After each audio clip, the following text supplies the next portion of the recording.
Good evening. Welcome to Fantastic Dimensions. This is part two of the Masterwork of Nicholas Forby. Now, we really only got to the very introduction of the scenario in our last session.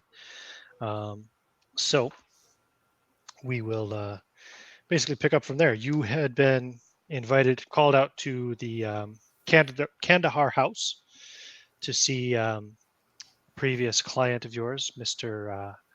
or Colonel Albert Hollingsworth, and his wife Ramona. And Ramona had shown you the telegram which she had received, saying such from her, from the wife actually, of an old classmate of hers, Mr. Harold Forby. Mrs. Forby had written, "Request your attendance at Forby House, Granton's Bridge, Middlesex. Stop. Infantile brain fever relapse could be fatal without your aid. Stop. Please come. Stop. Mrs. Harold Forby." And then she showed you a letter which she had received shortly thereafter from the same Gertrude Forby, um, in which she gave a little bit more detail to say about her husband had suffered a brain fever, in his youth, and it was threatening to come back and potentially threaten his life. And she was requesting, well, she was originally requesting Gertrude's assistance to come out and visit them, stay with them for a while, and try to help him recover, basically. I don't remember if she went into much more detail beyond that. But of course, Ramona is not really in the situation to do such. She's a family woman here in the outskirts of London. Hampstead Heath, I think, is where Kandahar House is. And they immediately thought of your inquiry agency, since you guys had helped them during the case of the Night of the Jackals. They thought perhaps you might be able to assist them.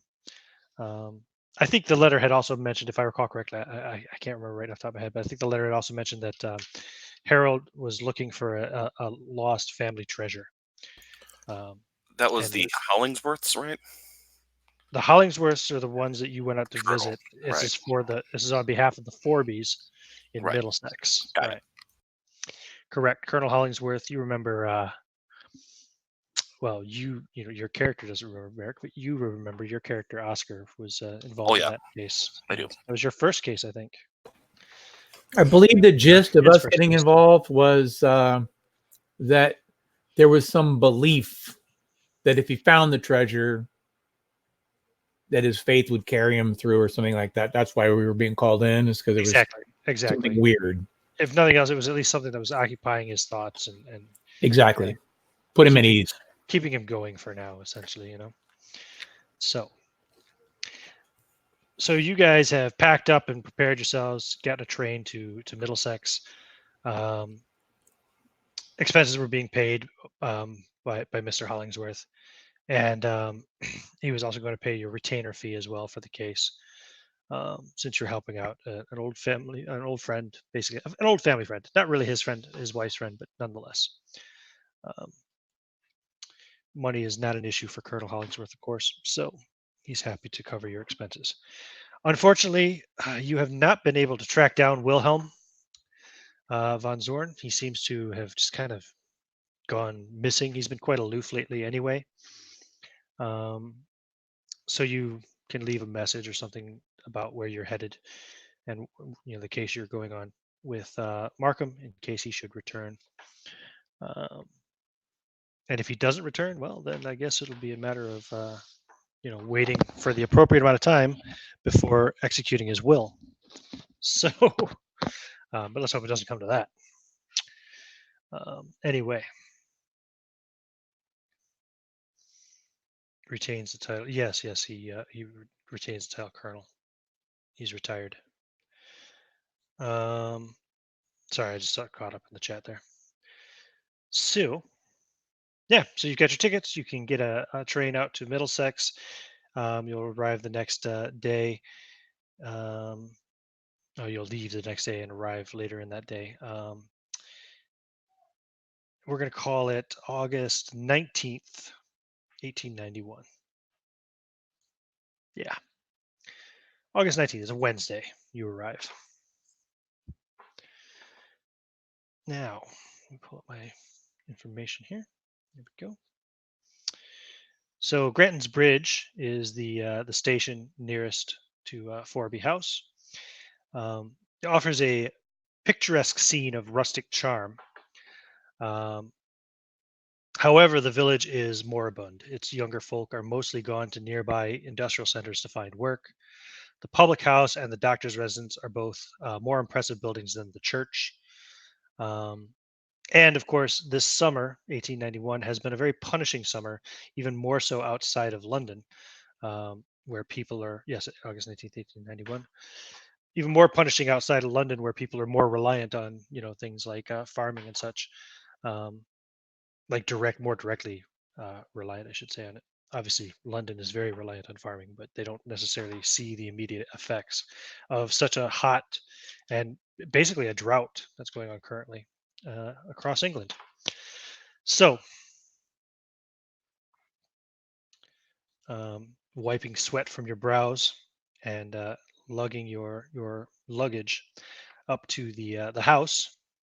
Do I have a map for this house? Actually, I do have a map for the grounds. Actually, I should put it up there to give you an idea.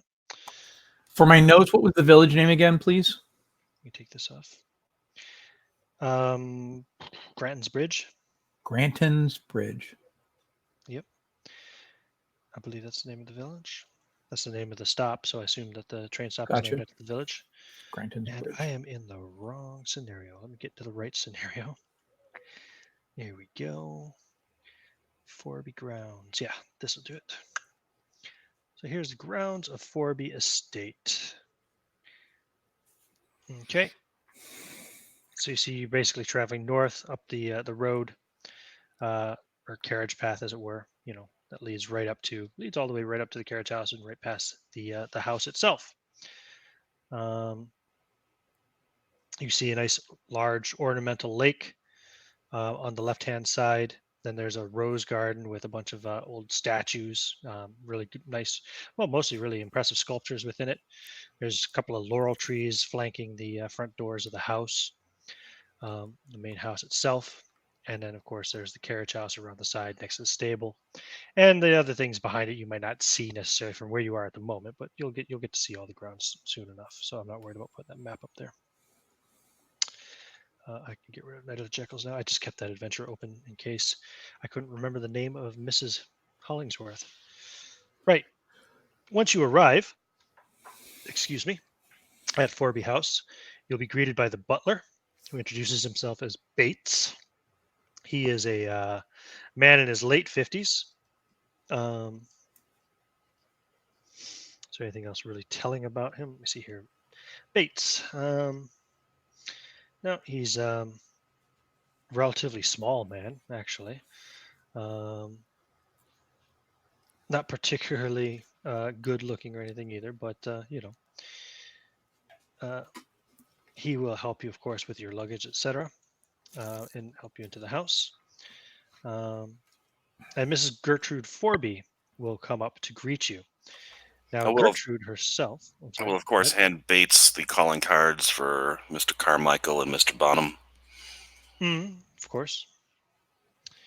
And yourself, sir? Or no, you're obviously the valet, yeah? Indeed. Very well. Okay. So Gertrude comes out to greet you, and Bates will read off the calling cards for Mr.'s Reuben. Was it Reuben Carmichael Brand or Reuben Brand Carmichael? Fuck, I forget. I have to pull it up here. It's right there on the screen. Reuben Grover. Yeah, I'm not looking at that screen. Brand Reuben Carmichael. Grover Brand Carmichael. Got it. And Gerard Bonham. And she will step forward, and he says, introducing Mrs. Gertrude Forby.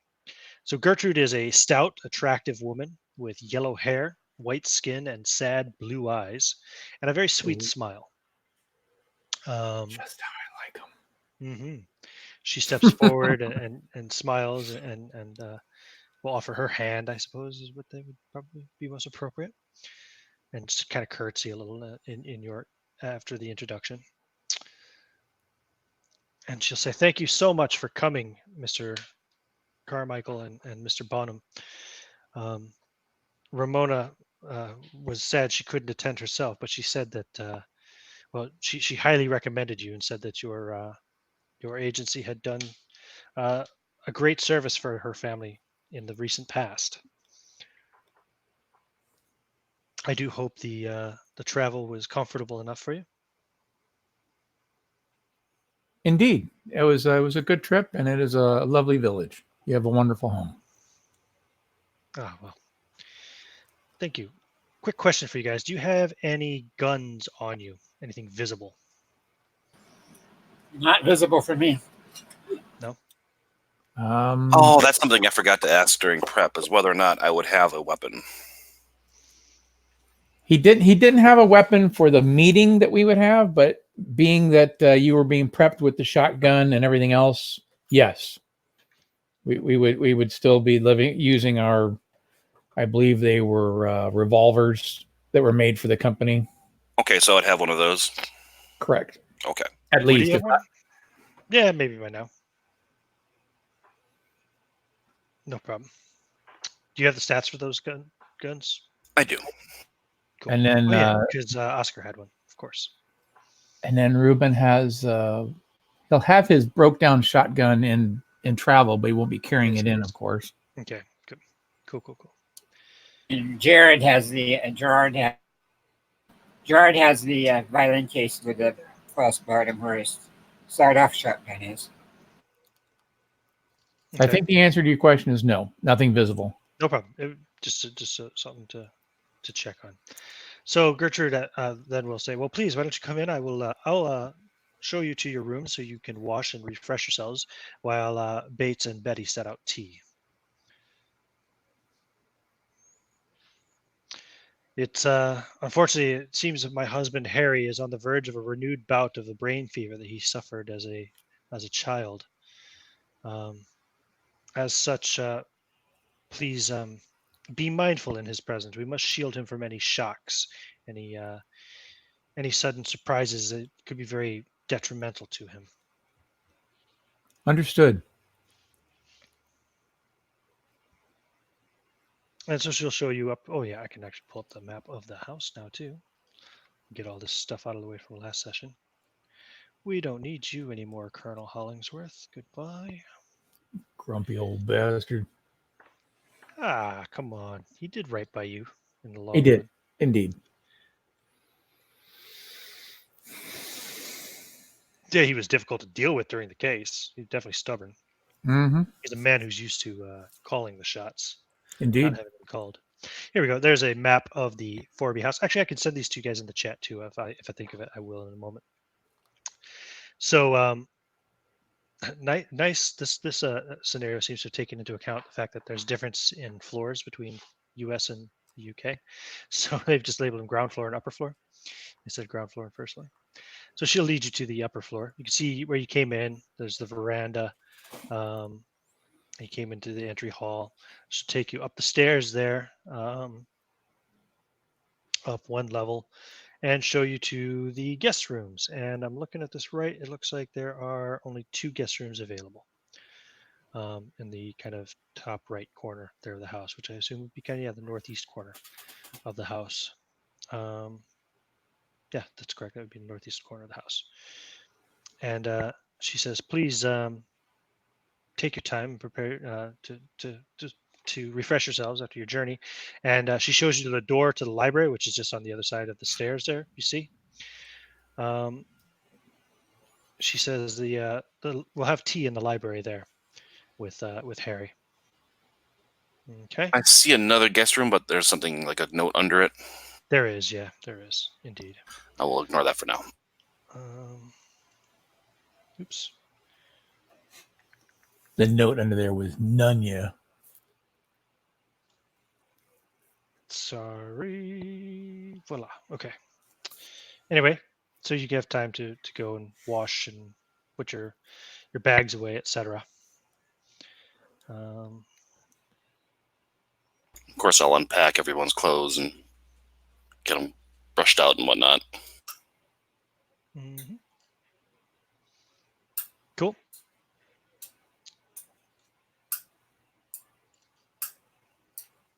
Okay. Now, once you are all cleaned up and ready to go, you can walk into the library, and you'll see Harry, Gertrude, and another man sitting there already. Um, and for that, I have this here. Mhm. Roosevelt. So, yeah, that's Harry. And his wife Gertrude is obviously sitting to his right, and there's another gentleman sitting to his left.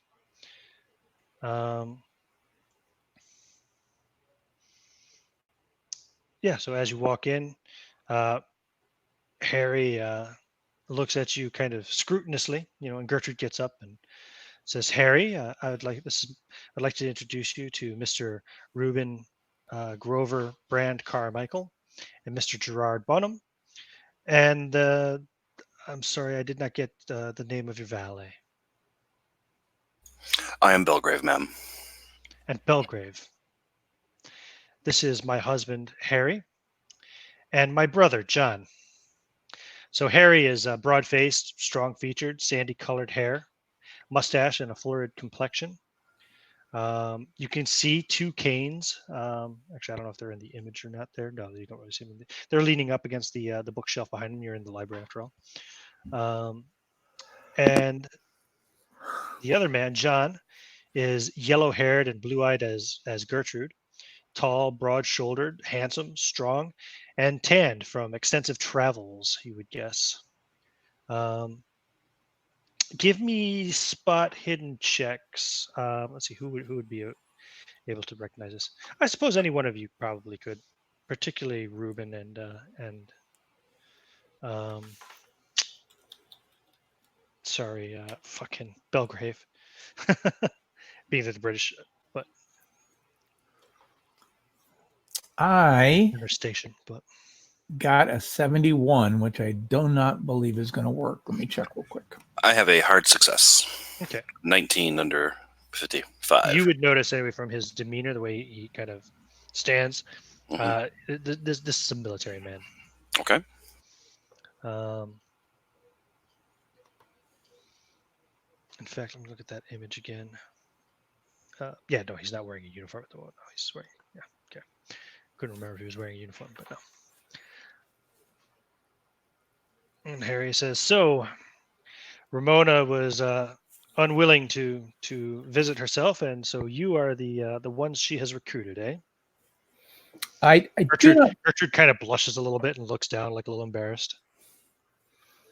Mr. Forby, very good to make your acquaintance. I do not believe that is the case. I do believe it is impending social commitments that they could not get out of, some sort of political entanglements. And we are here to gather information and offer whatever assistance we can. I see. And so I must bring strangers into my home to deal with my family's personal affairs. We are accustomed And he shoots a hard glance at Gertrude, and she again looks down, almost kind of like a kicked dog. We are accustomed to dealing with the etiquettes of family entanglements, and secrets will always be kept. Mm-hmm. Go ahead and give me another spot hidden roll. All three of you. I got a 15, which is a success for sure. And that is not quite an extreme success, a 3-point from extreme. I rolled anyone who succeeded. Oh, nice. So yeah, anybody who succeeded will notice that his eyes are pretty bright with fever. His cheeks are very flushed.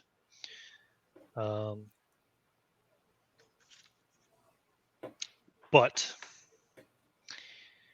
he says, "Come have a seat. Gertrude, hand around the bread and butter, and pour some tea for our guests." Bates steps forward and says, "Please, sir, allow me." He says, "No, she can handle it, Bates," and waves Bates off quickly. And so she starts passing around, a basket of bread and tray, what do you call it, a butter dish. And then she begins to pour what you can tell immediately upon seeing it come out of the kettle is very weak bland tea.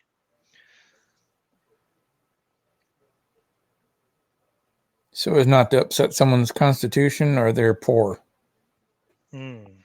Harry sees you looking and contemplating. He says, I have been restricted to a bland diet, you understand.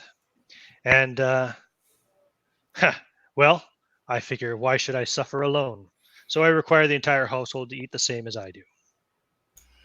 I'm going to go and stand next to Bates. Okay. Very good. Through it all, family stays stoic through it, sir.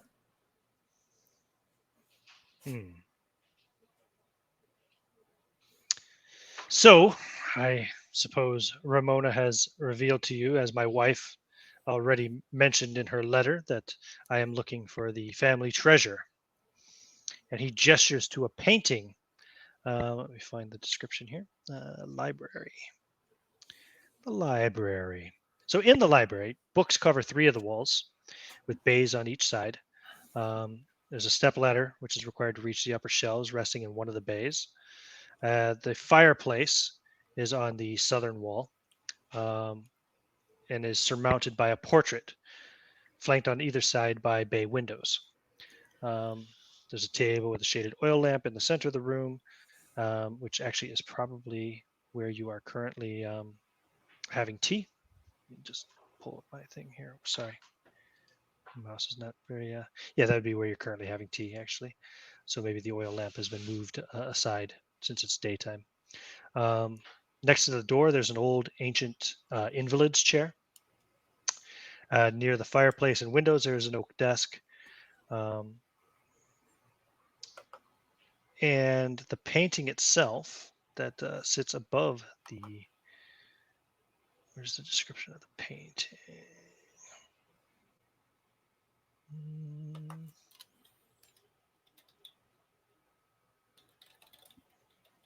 I must have just overlooked it.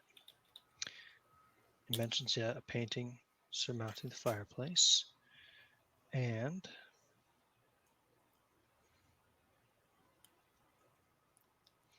oh, diaries, folios. What was the brother's here, name? the portrait.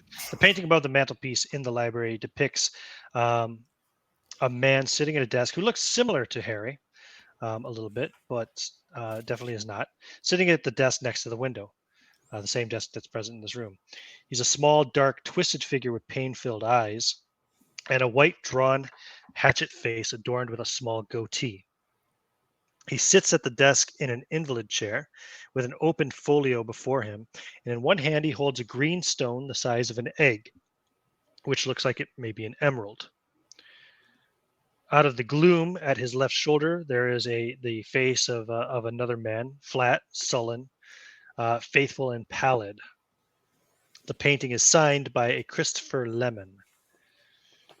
The man's hand conceals much of the green stone, but and the portrait has an ornate, heavy gilt frame as well. The surface of which has a remarkable cracked patina. And written within the frame, there looks to be some kind of a line etched in.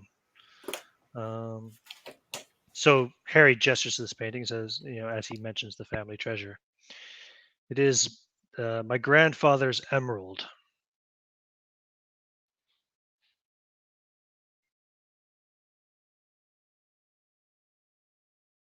I believe my father believed that he had hidden it somewhere here on the estate.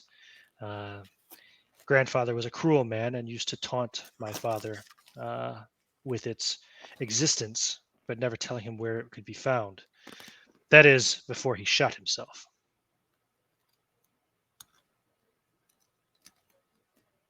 Sorry, that is, my father told me this before he shot himself, of course.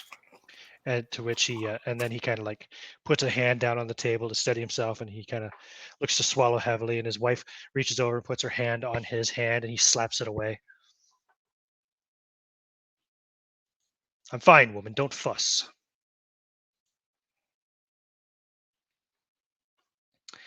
John, who's been quiet so far, you can, I'll just say you notice, you don't make any rolls to notice, looks annoyed at Harry's behavior, especially after he slaps Gertrude's hand away. Excuse me. What was And- John's last name again? Meddler. Medler. He never mentioned it actually, but John will say, "Why don't you tell them about the monster, Harry?" At which point, a dead silence falls. Harry shivers. Gertrude glares at John, and Bates, who's standing next to you, of course, um, Belgrave, kind of coughs. That's the family ghost, John says. A green furred man supposed in local legend to have killed Harry's grandfather, and he gestures at the painting as well. To which point Gertrude says, "Well, they're not here about family ghosts. They're here about the family treasure, John." And Harry kind of looks like he's trying to kind of collect himself, has a hand now on his chest, and he's breathing heavily, and says, "Yeah, yes. Anyway, the treasure, your grandfather. Uh, he must have hid it somewhere here on the grounds. This painting is my most conclusive proof, aside from the tales my father used to tell me. I would like to find it, but well, I am not in the best condition, and I have no investigative skills. I was hoping that Ramona would come out and assist, but she has seen fit to send you instead. She tells me that you are some kind of detectives or something. Is that Indeed. correct? Good. Then perhaps you can detect the family emerald." Investigations, detections, mysteries are our bread and butter, as it were, sir. Bread and butter. He kind of chuckles as he takes another bite of his bread. Indeed. In fact, I have a great deal of experience with emeralds. Do you? Excellent. I'm going to Well, walk up. hopefully your experience will be enough to see success in your duty. Indeed. Oh. Ruben's going to go and take a look at the painting closer and see if there's anything he can determine positionally. Perhaps a book is laid out, a particular book, a title of a book, or additional paintings behind him, something that he could restage to get the exact position of everything as seen in the painting. Yeah, okay. If you wanted to. Sure. You can't quite make out what the book is in the painting, of course, like on the desk. Sure, yeah. But, I got you. And, you'd have to move the chair out and pull the invalid chair over to it. But Harry, anyway, in the meantime, is currently kind of bent down, grasping his head in between both hands. And he says, "Oh, this damned headache is back again."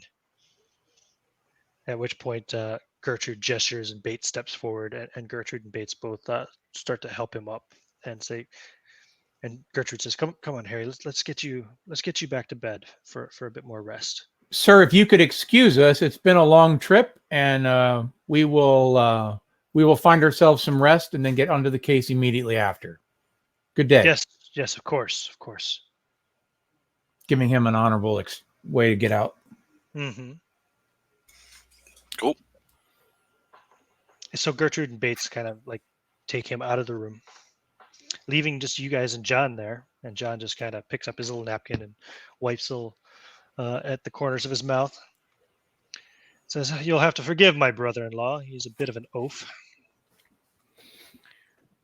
It's a nice tan you have there, sir. Or perhaps you're a whaler, some sort of sailor. He swallows and says, "Cavalry officer, actually. Indeed. Currently posted idle."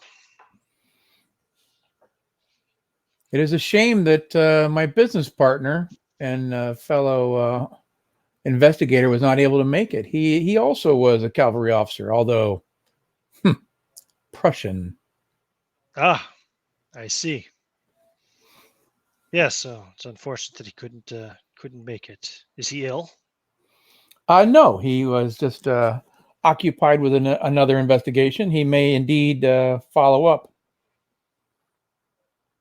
I see. So how do you find yourself here, sir? Gertrude is my sister. I am posted idle, so I'm staying with her and Harry for the time being.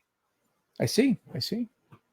Must be gentle adventuring being out in the country like this compared to your normal day to day.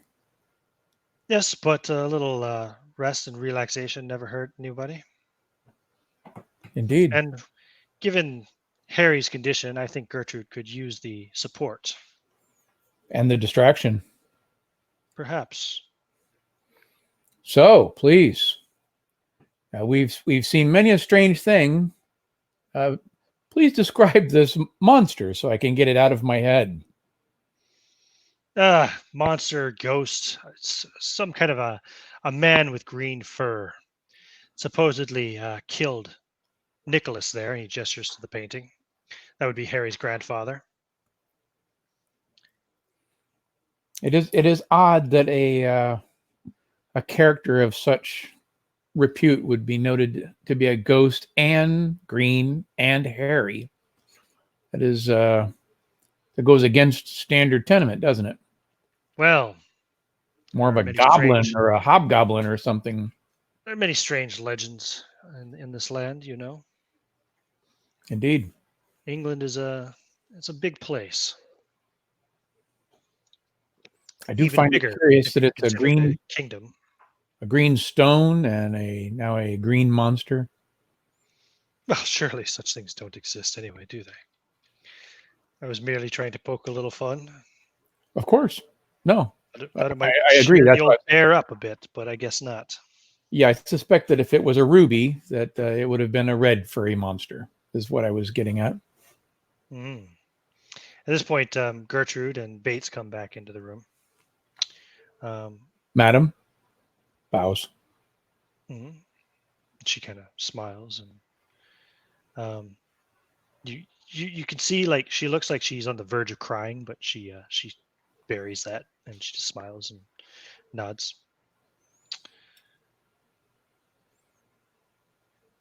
She says, "Here, John, why don't you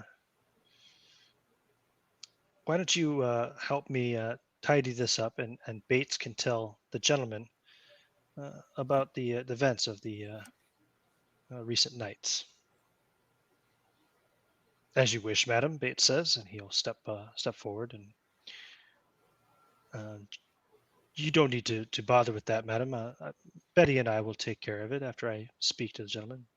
To which point Gertrude says, "No, it's no bother. Don't worry. Here, John, help me." And they pick up some of the trays and start carrying them out of the library.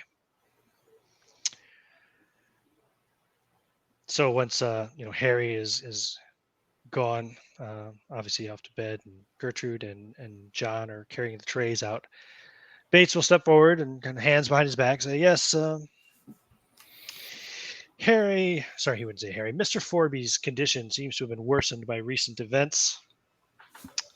In previous nights, someone has been sneaking around the house. A few nights ago, we lay in ambush for the prowler, suspecting evil designs on the silver, perhaps. Only just when we were almost upon the intruder, Harry fainted. Sorry, he wouldn't say Harry again. Mr. Forby fainted. He would not speak about what caused his collapse, but, well, Mrs. Forby, um, of course, summoned Dr. Jeffries, the family physician, to look in on him. After which point in time, she decided to contact Mrs. Hollingsworth on the doctor's advice. It would seem in his illness that Mr. Forby has become fixed and obsessive about this emerald, and the doctor believes that its pursuit would perhaps help him to recover some mental equilibrium." Indeed. And how long have you been with the house, Bates? That's a good question. Let's see, how long is it based from the house? Oh, a little over 20 years now, sir.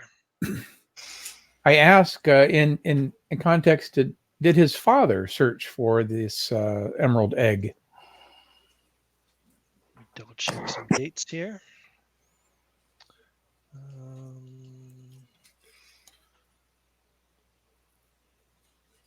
20 years. It's now 1981. He never mentioned it in the few years that I worked with him. Where's his? Yeah. Yes, in the few years that I worked with him, he never made any mention of it to me, sir. Were you able to view this prowler or make any identification of him? No, it was not, unfortunately. I could hear him. I knew we were getting close on him, but it was quite dark out. And well, when Mr. Forby collapsed, my attention was completely drawn to him, and Of course. whoever it was got away. Should Where They have not been back since, and I suspect that they know that we were onto them. Probably will not return. where were they prowling? Inside the house or on the grounds themselves? On the ground, sir. I see.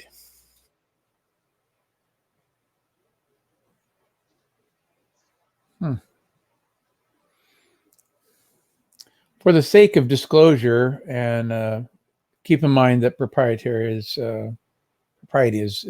paramount with us. Is this the finding of this emerald? Is it financially based, or is it strictly something to build the strength of his familiar bonds? You're asking the butler this? Yes. Well, I believe the doctor is more concerned about his mental health than his financial situation. Although I suppose anybody could always do with an extra bit Of of money course, on of the course. side. No, I was thinking along the lines that if we could come up with some resolution along the way, evidence that it was stolen in the past, would it still be an effective cure to know that it at least was no longer hidden? I suppose it would be the solving of the mystery is what Harry requires most. Indeed, Sorry, Mr. that's what Forby requires most. that's what I was asking, Bates. Thank you. Of course, sir. Is there anything else? Does the desk contain documents that are private? You gotta look, check at the desk. I think he was No, asking not really. first. I want to ask first before I start ruffling through things, just to check that desk out. No, you are here to solve the mystery. I think I believe you have access to the house without any restriction. Just to maybe take care in disturbing any of the bedrooms, of course. Indeed. And I'm going to go and start looking at the desk, checking for like hidden compartments and such. Mhm. And Bates, I'm sure that it is common practice that when the master of the house is out, that we could get a spot of proper tea. My man can take care of it if need be. Well, Mr. Forby keeps a very limited supply in the house as far as based on his own dietary restrictions. Of course. However, I do believe that Mrs. Forby has a private stash. Before we get into that, Belgrave, did you bring any supplies? I did not, sir. Very well. Fired. Very well. Well, it's not to be a bother, sir. It was just a thought. A strong team might brace us for the investigation. John Medler I'll make note. arrives again, comes back into the library. He says, "Well, Bates, why don't you go and help that wife of yours with the washing up, since you managed to get out of the clearing of the library?" He kind of smiles, and Bates kind of nods. He says, "I would be happy to give you gentlemen a tour around the house and gardens." Very well. Please lead on. Bates gives him a little half shuffle. So tell me, as detectives, what kind of cases have you cracked recently? Well, sir, to be completely forward, most of our cases are of an unusual sort. Most people would find them fanciful. Werewolves and ghosts and tigers and sewers and that sort of thing. He looks at you kind of stone-faced. Yes, of course. You're a very funny man. I like you. Carmichael, was it? Indeed. Well, please, you can call me John. John, please lead on. And he kind of grits his teeth a little bit. Says, "So, what is it you do for a real living besides detecting Antiquities. antiquities? So you're a collector." An appraiser, mostly an appraiser and merchant of such goods, I guess, exchanger. Hmm. And what about you, man? I find unique items, and then I find clients looking for them. I see. And what about you, man? You seem quite quiet over there. Mr. Bonham, was it? Yes, I'm a musician, a violinist. Oh, I see. Do you play with the symphony or? No, I'm doing special engagements at a theater in London this year. Command engagements. Very well. Maybe one And, evening I can soothe your souls here at this estate with a small concert for you. and Belgrave is your man here, I presume? Indeed, he represents our company. He's the company's agent. I give a little bow. Very well. Well, gentlemen, you know Harry's condition is very serious. As much as I like to try to keep the spirit light, uh, I do have to have some concern, of course, for my sister's well-being. She's far too young to become a widow, and well, I understand your kind of profession may be dangerous at times, so I have to ask you if you have any weapons, to please keep them stored away. Mr. Sorry, he would call Mr. Harry has a fear of firearms, and the mere sight of one may be enough to send him into a fit, let alone if he were to hear one go off. His father shot himself when he was a young boy, you see. Indeed. Harry was the one who discovered the body after hearing the gunshot. So, as a military man, you must have traveled with a gun, so you keep yours hidden away in consideration. Then, Of course, as you can see, I do not carry one around the house. Not that I would need to. well, as we have just arrived and we're traveling, we did travel with firearms. We have had need of them. Tigers in the sewer, you understand. Well, I've never seen a tiger in London. Well, perhaps in the circus. Indeed. If they That have was the animal assumption, tigers. was that it was an escaped tiger, and he gives him the eye. I see. So we are currently armed, sir, but we will keep that in mind, and we will not discharge arms without proper reason. Oh, well, please keep your arms stored away in your rooms. Of We course. wouldn't want any kind of accidents. Indeed. Safety first. We- Safety first. We can drop them off now before I give you the tour. Absolutely. So he'll walk with you over towards the guest rooms. He'll gesture to the other guest room, which is down the hall that he stays in. So yeah, your guest rooms are in the corner, and then beside the non-corner guest room, there's the nursery and school room. He says that is where George has his lessons. He is currently in bed sick as well, but it's a different kind of illness, of course, just some kind of a cold of some sort. Indeed. Strange with this August heat, but what can you do?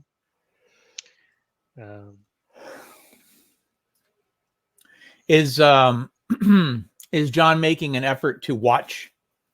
Yes, Okay, yeah. Then he will he's not, and he's not being at all discreet about it. he will make a show of bringing forth the custom made revolver and securing it in a dresser. Mhm. Not making any sort of marks towards his derringer or his cane sword, of course. Right. And he's not carrying his shotgun with him. Okay. So once the guns are put away, then he will continue with the tour. And I'll give you, actually, I should have given you this description earlier, but I forgot it's later on in the, it's not at the beginning of the module where I would expect it to be. So Forby House sits in 40 acres of rolling grounds, situated unfavorably in a low-lying valley and shielded from the prevailing arid west wind by a high bank planted with laurels and yew hedgerows. There's the carriageway, which leads to the house along an exposed ridge, descending in one final sweep around an ornamental lake and a formal rose garden sheltered by high yew hedges. In the center of the rose garden stands a statue called Icarus. Behind the house, the land slopes upward, its sweep interrupted only by the low-slung shape of a mausoleum.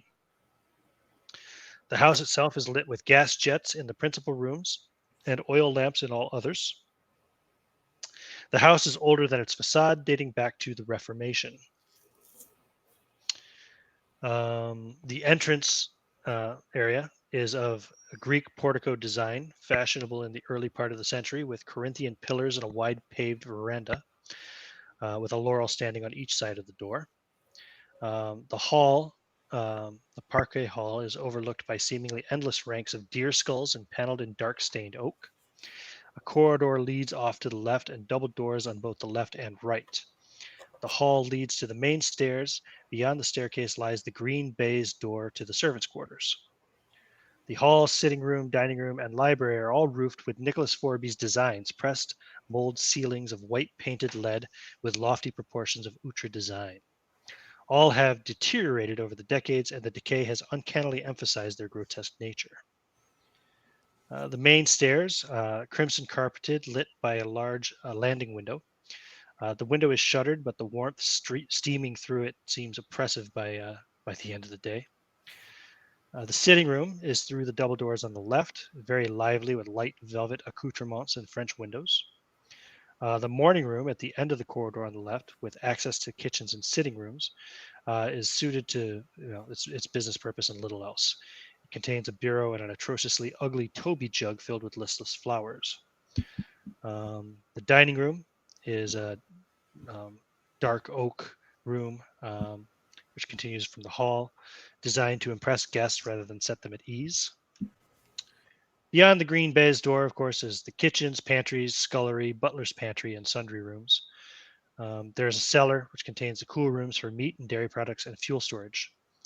The stone courtyard behind the house is surrounded by a stable, a carriage house, a dairy buttery, and Old Fred's quarters.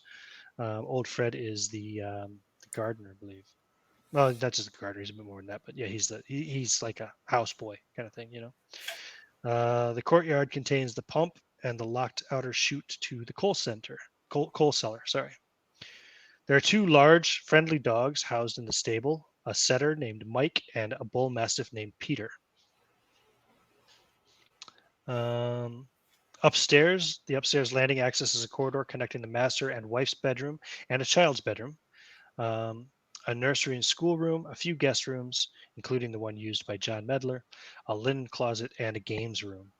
All of these are paneled in the omnipresent dark oak, enlivened at intervals by somber portraits of previous inhabitants of the house, including all of the Forbys and also a self-portrait of one Christopher Lemon, a handsome yellow-haired fellow.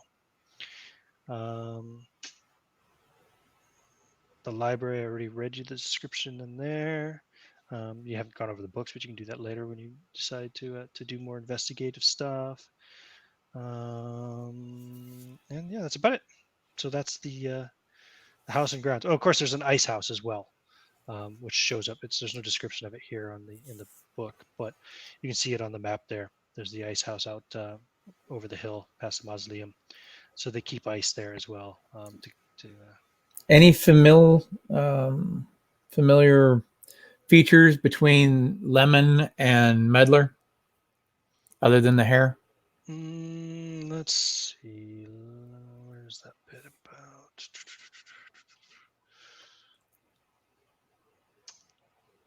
You can make an anthropology or idea roll. Ooh, hold on. I suspect idea is going to be the proper one. Anthropology. Definitely an idea. Okay, you're gonna need a hard success. Yikes. Okay. I did not. I got a 50, and that's just a success. Okay. No. Does not look like John. Okay. I'm going to bypass that and just ask him. I note the fair hair there. Is there any chance there's some relation to this artist? No. That is Christopher Lemon. He was a friend of Nicholas Forby's. Interesting. And is he still alive? I do not believe so, sir. Nicholas Forby died nearly 40 years ago, Oh, wow. Interesting. Very good. and he was a rather old man at that time. Indeed. Lost in the details of the moment.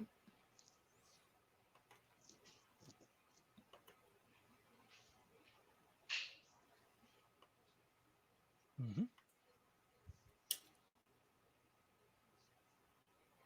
Yeah, George. Yeah, George. He would have mentioned George when he showed you where his room was. George is the son of Gertrude and Harry. He's currently in bed with a very bad cold. He's a good boy. Wants to be a doctor when he grows up. Indeed.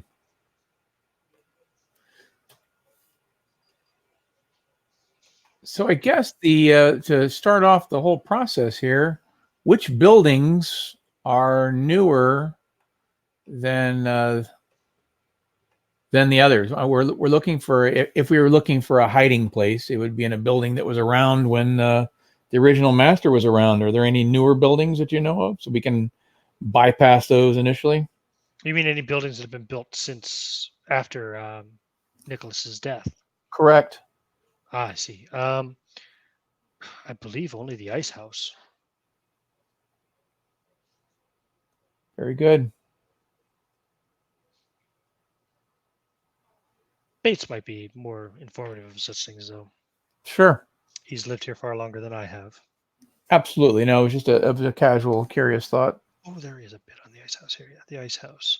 Just a small room dug deep into the northern side of the hill, filled with ice, which is taken from the ornamental lake over winter. My sister, you understand, has a liking for iced desserts. Who doesn't?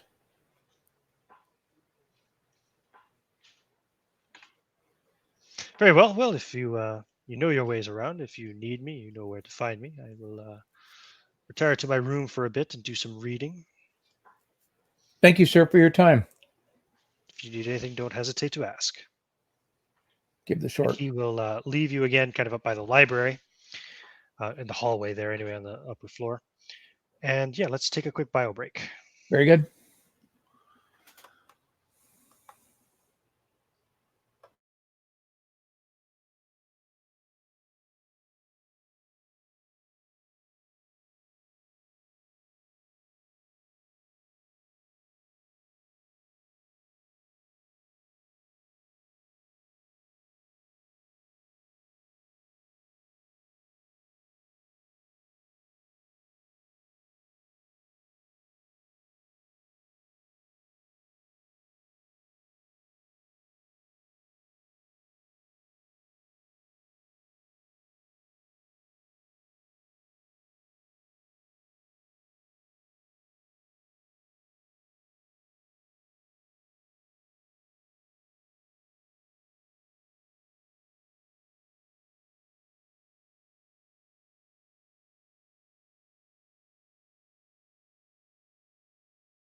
All right, I'm back. Oh, I should grab a beer. I'll do that too. But I'm back anyway. I'm on the microphone at least. I am here as well. Rob, you there, buddy? Yep. Cool. Just wait for Merrick then.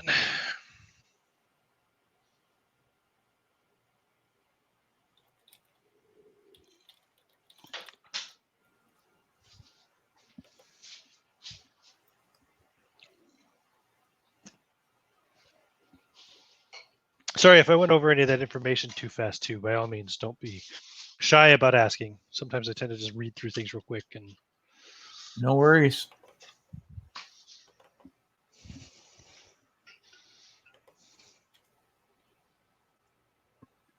I was thinking maybe our violinist could come in handy therapeutically to ease Harry's condition. perhaps. Give him some immediate relief as far as playing things that he likes and that is soothing. Also, maybe a few of my little herbs I carry around with me may help his situation also. I am What back. kind of herbs are you carrying around with you? Remember he was in the Americas. He has he has a peyote. He has Oh yeah, I forgot about that. kinds of. You still carrying around that little bit of peyote from like a year ago? It wasn't a little bit. I just gave that one guy no Ah, a little bit. I carried a whole bunch of it back from America when I came back. nice. Very cool. Dirty little hippie. I don't think peyote would be the right thing for him. Maybe Probably not. something a Not little. gonna help with the man's brain fever. No. I don't know if I didn't never determine whether he brought any marijuana back with him, but maybe that might help him if he did bring that. We have to figure it out. So,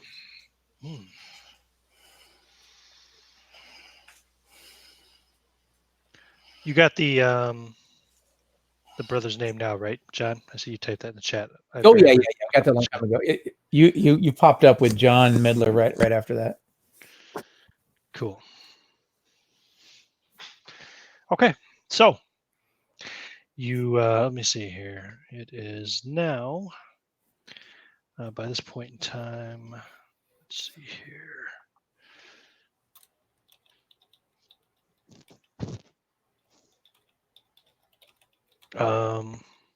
Yeah, so he's showing you around the house. You met the friendly dogs.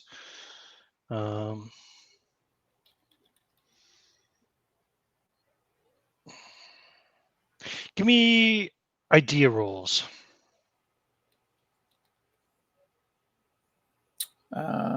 He has an 80 and I got a 35, which is I got a hard success. That's a hard success for you. Because mine is 1 point, and I'm 5 points below you on that. yeah. I got a hard success. Me too. Okay. I rolled an 8. Nice. Oh, wow. So all three of you have the thought that, two decent-sized dogs on the property begs the question as to what they were doing when this prowler was supposedly walking around on the grounds. Exactly. So it was somebody that would not cause Prior to Harry's brain fever attack. Yeah. Somebody that would not cause them to be alerted. Or they're just that friendly that they don't really work well as guard dogs. Perhaps. Yeah, I see. Old Fred is his quarters listed as groundskeeper's quarters here. So yeah, Old Fred's the groundskeeper. That's actually what I put his name down as on my list here of staff. Groundskeeper. Yep. Cool. Sorry, I forgot I still had the T picture up and not the map. No worries. Where did he say that they thought they heard the prowler? Or did they? I'm going to go and find Belgrave. I'm going to go find Bates. Right. Okay. I'd like to know where they were when he had, where they thought the prowler was at just before the attack happened. So you track down Bates. Where would you find Bates. So ground floor. Here we go. Entry hall, sitting room, dining room. Bates is probably in the he'd be in the kitchen. What's a scullery? Is that where they wash dishes and stuff? Yes. Yes. Sorry, he'd be in the scullery. Okay. Excuse me, Bates. Oh, yes, sir. Did you show me or describe to me where you were when you thought you were about to come upon the Prowler and Master Forby had his attack? Yes, we were out in the rose garden, sir. In the Rose Garden. Mm-hmm. And where were you hearing the noises coming from inside there? Somewhere towards the ornamental lake, between the garden and the lake, sir. I see. Thank you very much. Sorry to disturb. No problem at all. No problem at all. All right, I'm going to head out that way. Okay. You guys all going over with him? Indeed. So as you're kind of heading out, Gertrude will catch you in the hall, and she'll lay a hand on your left elbow, Rube, and say, "Excuse me, Mr. Carmichael, could I speak with you in the kitchen, please?" Absolutely, madam. Gives her a little bow. "I'm sorry to take him away from you," she says to Gerard. Because so far everybody's understanding is that Gerard and Reuben are the investigators, and that Belgrave is just the assistant, as it were. Indeed, that works perfect. Mm-hmm. I kind of wink over at Belgrave as Ruben's being led off with the woman. Just take you into the kitchen, actually, and walk over to the pantry, open the door, and reach in and pull out a carrot cake.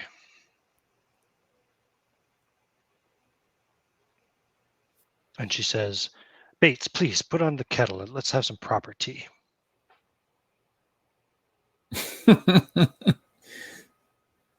Very well. Says, "I'm sorry for the horrid fare that we had to serve earlier, but my husband is, he's very adamant that if he has to suffer, then we should all suffer." Of course. Whatever it takes to My- ease his mind. My brother mentioned that you were interested in something a little more flavorful. Most gracious a host you are. So yeah, so you can have strong tea and carrot cake in the kitchen with Mrs. Forby, and Bates will return to the dishwashing with his wife Betty. Betty herself, Betty. Betty's a few years younger than Bates, but also pretty petite. A little better looking than her husband, but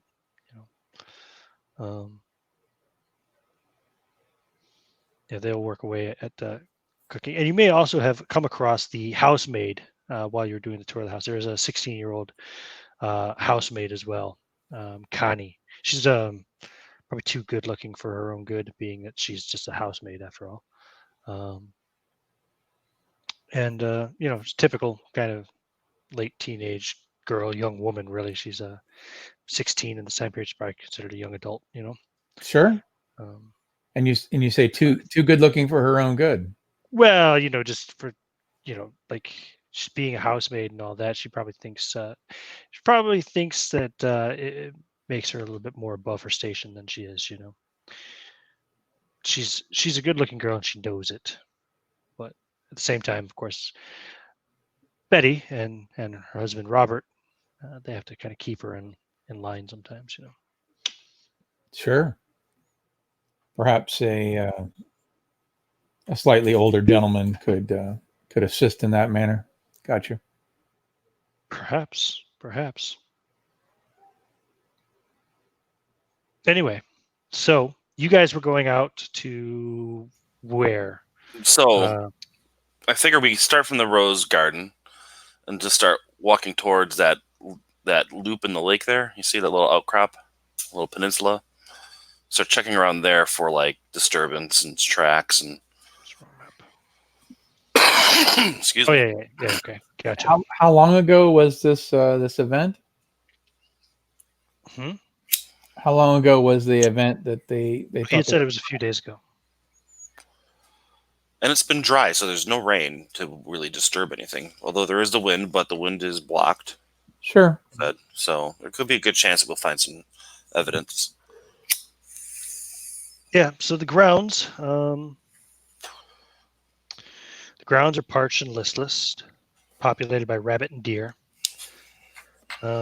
Thickly planted with young evergreens.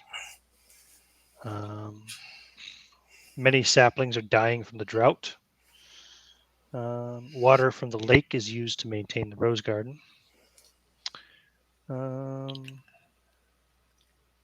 there anything more to read about the actual gardens themselves? I feel like there is. I feel like I'm missing something. Well, this is the house itself. Maybe not.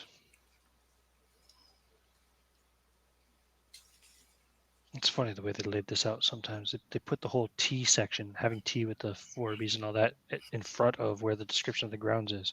You'd think you'd have the description of the grounds first as you approached. But anyway, I'll stop complaining. I'm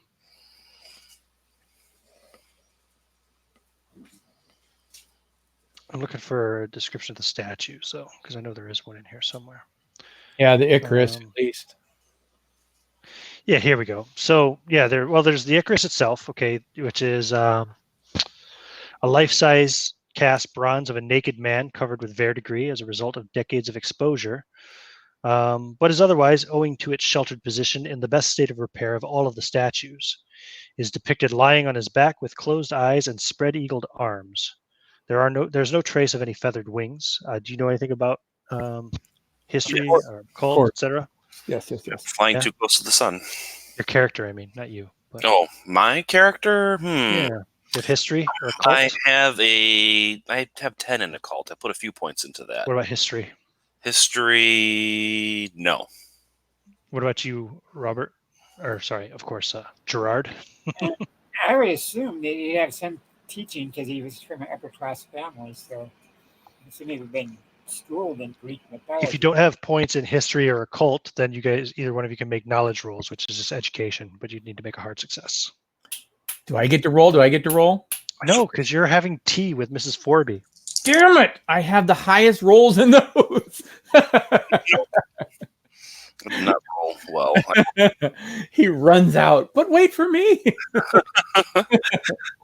Mrs. Forby is a very attractive woman. She has an appearance of 65, and have no worries. He's contemplating. She's how old is Mrs. Forby? She's only 31. Indeed. Reuben is a lonely man. Anyway. I just have a 20 in history. Okay. What about your education? Let me check. I failed my education roll. Okay. Where the hell is the education roll? Education is not a skill. It's one of your attributes. Like strength, dex, con. Duh. Yeah, he's got super high education. Education. I got 90. You have a 90 in education? Yep. Holy crap. Wow, you're super well educated. Okay, you need a hard success, but go ahead and roll it. Okay. I got 20. Wow. 90. That's brilliant. Yeah, I got an 83. Yeah, 68. You rolled a 68? Oh, rats. Okay. No, you don't really get anything from them. But maybe later Reuben will have a look. In the meantime, so the ivory-covered base of the statue is surrounded on all sides by well-manured, prickly rose bushes. There is an inscription on the base, which you can partially see. It says Icarus something, something, something, something. If you want to try to push closer through the rose bushes, you can try to read the rest of it. But yeah, I think I'll do that. Icarus, because the name rings a bell, but I don't know anything about it. I don't remember from schooling. Oh, in fact, it says Icarus after the sea left him, but there's something else under there. So you're gonna push a little closer. Yeah, no problem. You get pricked by the bushes a little bit, but you can move them aside to read the rest. There's a quote that says, "Did I request thee, maker from my clay, to mold me man? Did I solicit thee from darkness to promote me?" Hmm. Give me another knowledge roll, education. This is a normal success. Yeah, I made it. It is a quote from Paradise Lost. Okay. The plaint of Adam to his stern, unyielding God. Interesting. The other statues that dot the grounds are all strict interpretations of classical heroes or villains. There's Hydra, which is missing half of her heads. There's a statue of Demeter, whose arms have fallen off. After several seasons of frost, a once glorious Cupid and Psyche seem to be literally devouring each other with their kisses. There's a Medusa whose face is wasted away to almost nothing, which is rather unsettling. I go and grab a cloak and throw it over the Medusa's head. I'm kidding.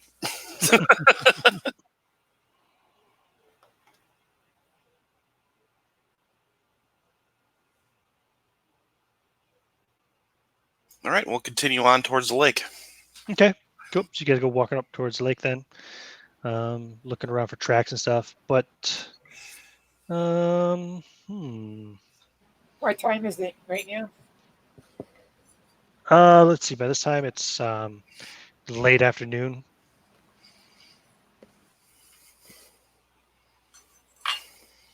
Be coming up towards evening.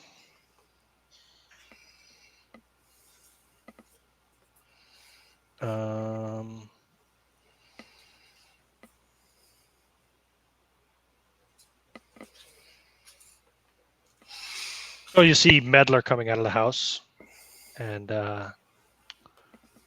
walking down the road in the direction towards the village. Okay.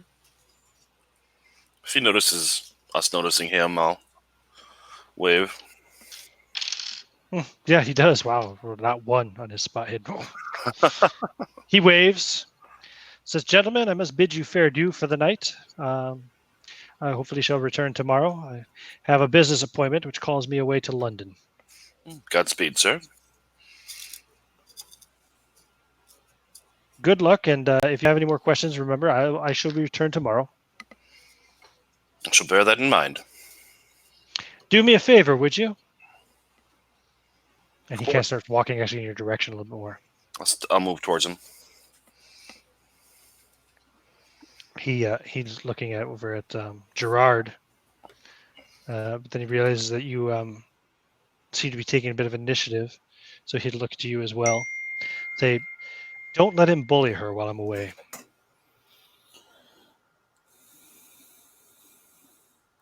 You know who I'm talking about. Indeed. Thank Sure. you. And I'll give a little bow. I'm grateful for everything he's done for me in my current situation, but she's my sister, and I would not see her abused. I have a sister myself. I understand. And he says, "Thank you," and he continues walking then.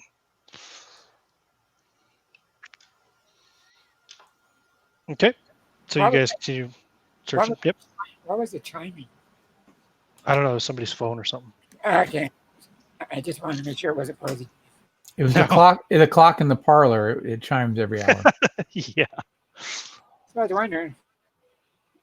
It was the heat monitor in the kitchen saying, "Woo, it's getting hot in here." No, but anyway, the carrot cake's lovely, and the tea is nice and strong. And Gertrude smiles and laughs and seems happy again, unlike when she was kind of a little morose in the library earlier. And she, "Well, thank you very much for having a proper tea with me." Indeed, Miss Forby, Gertrude, I would ask that you put together a playlist, perhaps some of your favorite songs. As if you did not know, my traveling companion is a professional violinist, and I was thinking to get him to perform perhaps ease your husband's discomfort and also to entertain you through all of your struggles as well. Ah, very well. I will see what I can do, and perhaps Harry would like that. I will discuss it. And he is quite adept with many styles, to include a recent edition of some. He looks over his shoulder, some gypsy music, which is quite entertaining. Very well. Yes, I'll see if I can discuss it with him before dinner is served. Speaking of which, dinner will be served in a couple of hours. So, I will let you get to whatever it is you need to do, and I will go and tend to my husband. Madam, and he gives her a nice bow. She blushes and smiles. The kissing of the hand will come later. Mm-hmm. Okay, she goes upstairs. Stares at her ankles. Ankles. Dirty dog. Dirty dog. So, you by the time you go outside, you'll see your compatriots sifting through the not sifting through literally, but like admiring the dirt by the lake beyond the rose Indeed. garden. Let me grab the image real quick so that I don't. There were a couple places I wanted to check first. Image. Oh, you want me to send it to you? If you have not already, let me pull it up. I have not. Just the grounds is what I was looking for. Yeah, that's all you're gonna get. So. Oh well, la-di-da. Not the boss of me. Yeah, I had to pull down that other map. I forgot there's a fucking spoiler on that stupid map. Oh, okay, don't worry about it. No, it's not a problem at all. It's not a big property. It's not a, fine. Yeah, it's not a big property. The house map. The house map I had to pull down. Ruben wanted to. It had some words on there I didn't want you to see. So I was like, oh, yes, shit. that's not a problem. Ruben's gonna make. There's the grounds map. Okay. Let me pull it up. Ruben wanted to take a quick round about to the mausoleum, to be honest. Okay. Walk by the rose garden, by the lake, and around back towards the mausoleum. And if he passes old Fred, then he will carry on a conversation with old Fred. But if not, he will make his way to the mausoleum. En route to the mausoleum. In the courtyard, but no. What's that? You might see Fred working away in the courtyard a bit, but he's nowhere near the mausoleum. Due to the weirdness that we've already experienced, and he has to accept that there is weirdness in the world, what with great snake holes and monsters and so forth and tree things, that he is suspect of small buildings that would contain potentially nefarious stuff. He would have thought the ice house, but it's too new. So he's going to look to the mausoleum. And when he gets close to the mausoleum, which he suspects would have no traffic whatsoever, except for picking weeds, he's going to look for traffic to see if something or somebody was coming and going from the mausoleum.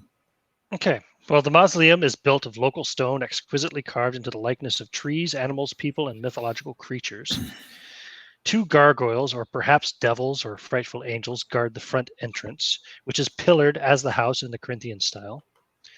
At the back, it descends to form 2 tree stumps, the stone roots apparently writhing into the ground.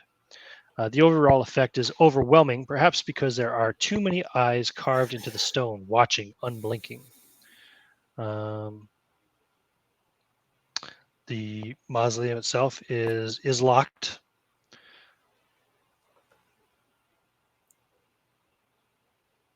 Okay. The path to it was not in stone and so forth like that. So that's what he's looking for. How about scraping of the gate and that sort of thing if it had been opened recently? Any sort of sign of recent? Nope. Nothing. No. Fine.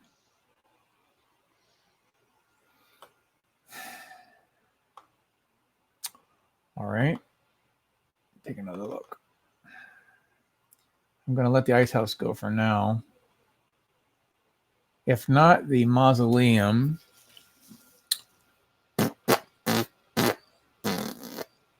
Jesus. Well, Old Fred is now walking towards you. he will walk towards old Fred. Old Fred, how old is Old Fred? Old Fred is, he's in his late 60s. He's old. Wow. Kind of surly looking, too. Very, very ugly. Again, pretty small. They breed him small in the Forby Around grounds. here, apparently so, yeah. Maybe it's a Middlesex thing. I don't know. By but these Old Fred standards, starts their walking son towards is probably a gnome. you. Says, "Hey, you there? What are you doing messing around the mausoleum? Have you no respect for the dead?" I have more respect for the living, and apparently more respect than some servants have for their betters. He spits. He says, better or not, you're still a foreigner around here. I hear that on your accent. London, is it? Perhaps. Well, you have any questions, you ask old Fred. You don't need to go poking around in the mausoleum. It's locked for a reason, you know. And what reason would that be? Well, to keep people from disrespecting and disturbing the rest of the dear deceased. I see. Is that a problem around here? You find people going into mausoleums on a regular basis? Well, not particularly, no. However, there has been reports of a prowler recently. Indeed. And you have the keys for said mausoleum? No, Harry keeps the keys. Sorry, Mr. Forby. I've known him since he was a boy. Indeed. You've been here long enough. Did the previous master search for this emerald egg that we've been so tasked to find? What emerald egg? Give me The psychology stone- roll. The stone. Stand by. Yikes. I got a 50. So I suspect that's going to be a no. Hold on. Psychology. Yeah, it's a fail. He has a I 25. have no idea what you're talking about. Indeed. Is that what he's brought you out here for? To find some stone? Indeed. I suspect his father also sought for the same stone. Well, if you're bound and determined to go into the mausoleum to look for it, then you'll have to get the key from Harry. Mr. Forby. Of course. Master Forby. Harry, he says, kind of gritting his teeth. And my name's Fred. Who are you? I am Reuben, old Fred. You may call me young Reuben or Master Carmichael. As you wish, Reuben. Your friends over there poking around the lake, make sure they don't fall in. It's deeper than it looks. Indeed. I will keep that in mind. And to you, a good day, sir. Yes, I'm sure I'll be seeing you around. He wanders off, grumbling under his breath. Right? Outsiders come around here acting like they own the goddamn place. I'll show him what's better. Okay. If I was 20 years younger, I'd kick his ass. I'm sorry, old Fred. Did you say lick? I missed that. He just keeps walking. He's going to head over to the statuary garden. Sure. You guys aren't really finding any tracks out there. Although the ground does look like it's been kind of like tidied up. You know, you can see lines where even the dirt, you know, where grass used to be has been kind of like raked over or whatever. Not in any kind of nefarious hiding the tracks kind of way, but more just like a groundskeeper doing his job kind of way. Okay, so we don't really find anything. Nope. And you see Reuben walking back now away from the groundskeeper, walking towards the statuary. if you guys want to link back up. Of course. Were you able to find anything, Mr. Carmichael?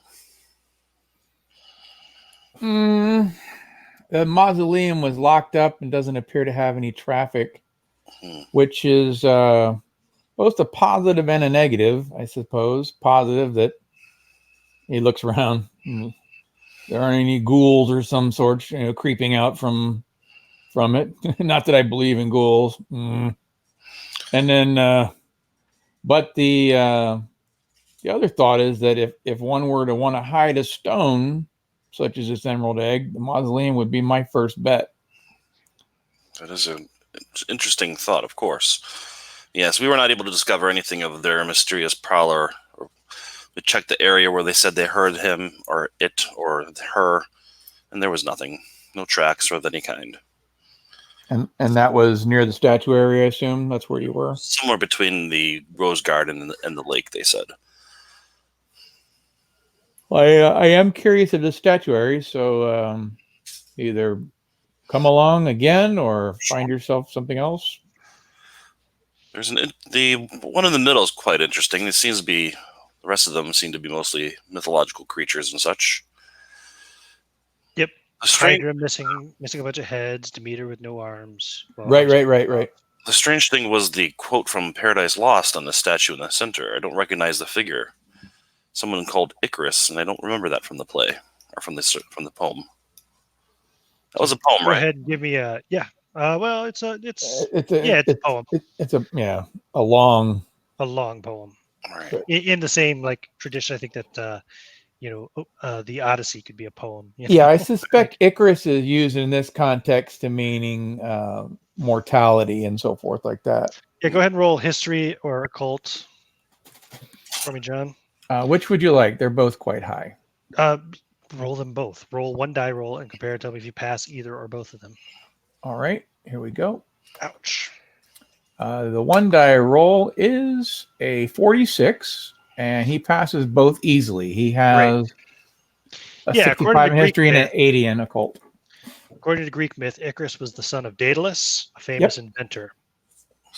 Imprisoned by King Minos after giving aid to Theseus that enabled him to kill the Minotaur, Daedalus created wings out of wax, reeds, and eagle feathers, and he and his son escaped. But in his youthful enthusiasm, Icarus flew too near the sun. The wax holding his wings together melted, and he fell into the sea and drowned.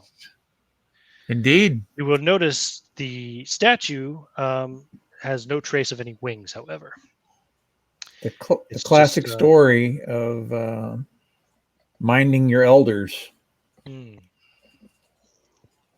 What was the quotation from Paradise Lost again? So the quotation says, and it says it's underneath Icarus after the sea left him. So maybe that's why he doesn't have the wings, right? Correct. Mm. It's after he fell. The quote says, "Did I request thee, maker, from my clay, to mold me man? Did I solicit thee from darkness to promote me?" And I will, can I? No, I can't. Well, okay, I can type it into the chat anyway, which I will do here momentarily. Well, you told us that it was Icarus, correct, Ruben? Well, the name on it does say Icarus too, and he told you who Icarus was. Yeah. Right. Well, did he? Did he tell? Did you Of tell course, him? yeah. No, he would have passed that on for sure. So, wouldn't it have to do with the pride of Icarus to defy the gods to fly, and got too close to the sun and burned his wings? No, it wasn't so much pride. It was a young man not doing what his father told him to do because he was bulking responsibility in lieu of immediate gratification. Okay, so Adam would be equivalent then, his father being God, correct? In context, it would Paradise Lost is more dealing with man's folly. By his choices, he ends up in hell, that sort of thing. And in context, that's what Icarus did. It wasn't so much that he fell from the sky, that he fell from grace or from his potential.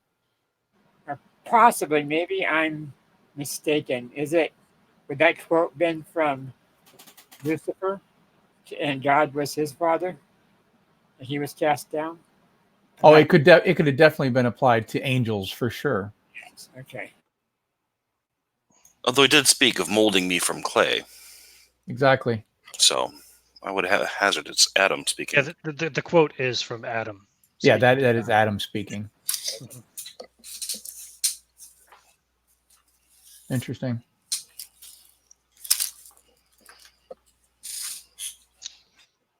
And you All right, hear, so I wanted to make you mentioned it before, but pretty much only the Icarus statue is in pristine condition, correct? no, let me see. Let me go over it. You mentioned the other were broken or faces and stuff like that were smashed and half the heads. Owing to its shelter position, it is the best state of repair of all the statues. Yes, it's covered with verdigris, but it's not like missing limbs or anything. Like, like the statue of Demeter's, the arms have fallen off. Half of Hydra's heads are missing. Right. Cupid and Psyche have deteriorated to the point where they seem to literally be devouring each other's faces. And Medusa's face is almost completely worn off. So would that give us a clue that it may be newer than the rest of the statues? Or just better taken care of? The Icarus, Yes. it's in a sheltered position compared to the others. Is there any way to determine? He has spent a life looking at items of value, so that's what he's looking. He's not looking to apply this in any other way. When you set a large, heavy piece, it gets put into a particular position, and it's pretty much never going to move. And if it did move, there'd be telltale signs, scrapes, and misposition of You don't alignment pegs and so forth like that. Go That's give what me a spot hidden roll. Spot hidden roll. Ooh, that's going to be close. So 43. Spot hidden. Oh, actually has a good spot hidden. That's a 60. So he's got a regular success. Yeah, no, there's no sign of any movement.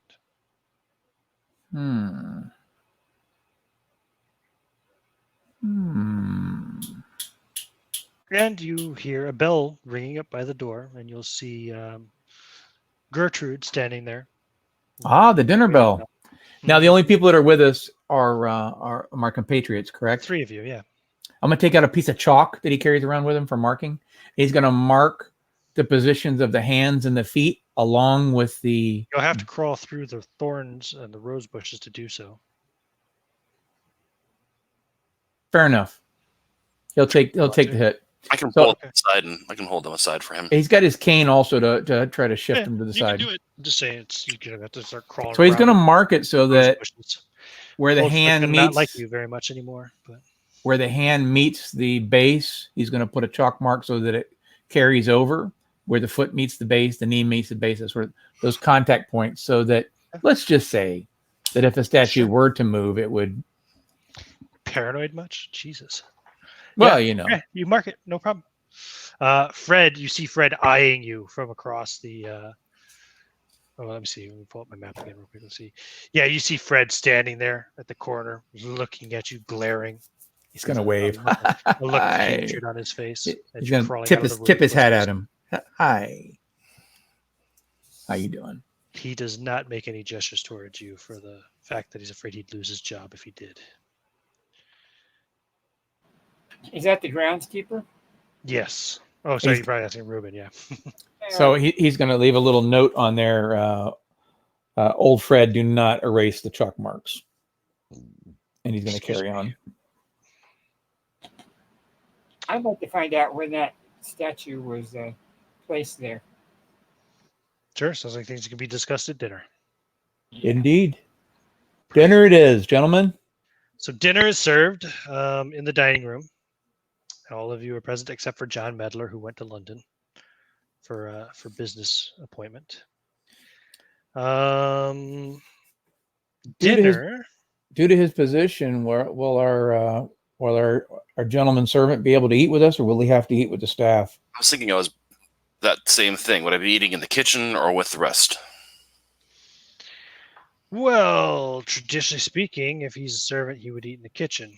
It's up to you. You have not so far introduced him as anything other than pretty much a servant. So, Right. Then I will be eating in the kitchen. okay, A professional man, as it were. sure. Yeah, you're a man. So dinner is boiled chicken and potatoes. Dessert is rice pudding. It's all pretty bland. However, Ruben, you might notice that yours is pretty well salt and peppered. And if you look at the other plates around the table, you'll notice that nobody else has such a well-seasoned plate. He will keep this information to himself until he makes And eye contact. Gertrude looks at you and smiles. And when he makes eye contact with Gertrude, he will give her a subtle yet meaningful wink. Mhm. And she blushes and goes back to cutting her bland chicken and potatoes. Love is in the air. Very well.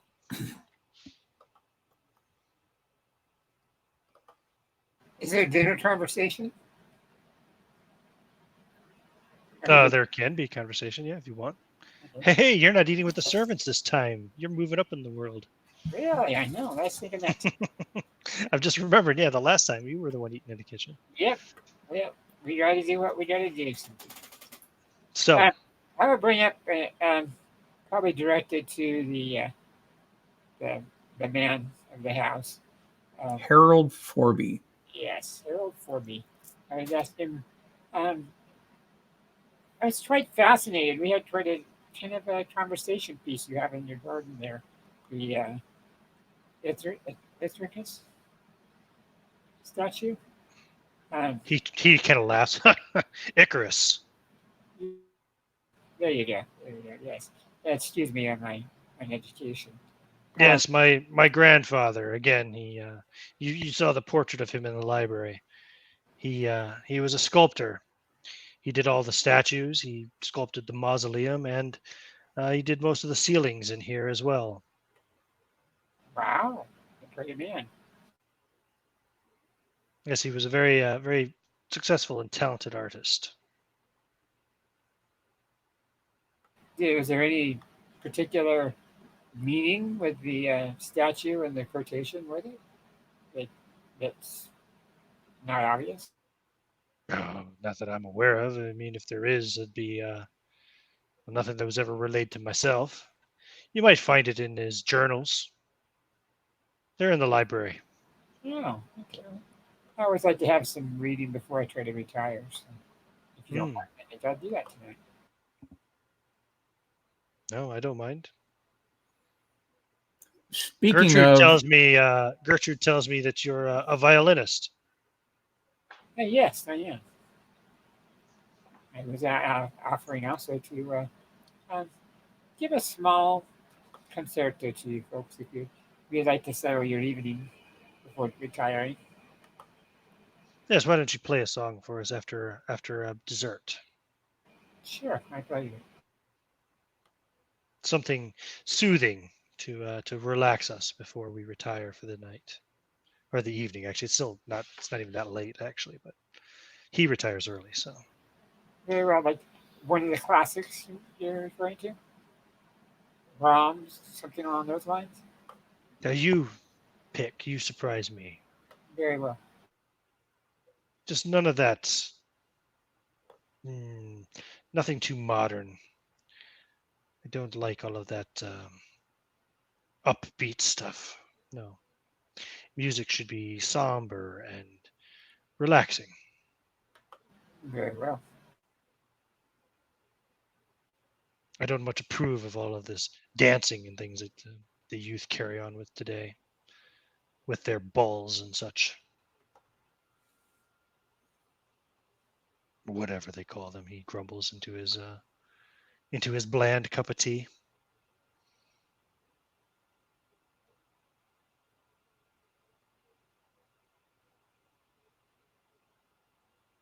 Okay. Anything else? No, that's enough information for Ruben for the evening. He will look. He'll So, look to make Gertrude's eye if he can, but other than that, no. oh, just she'll again smile and then kind of blush again and look down and. Wink and a nod. Nod, wink.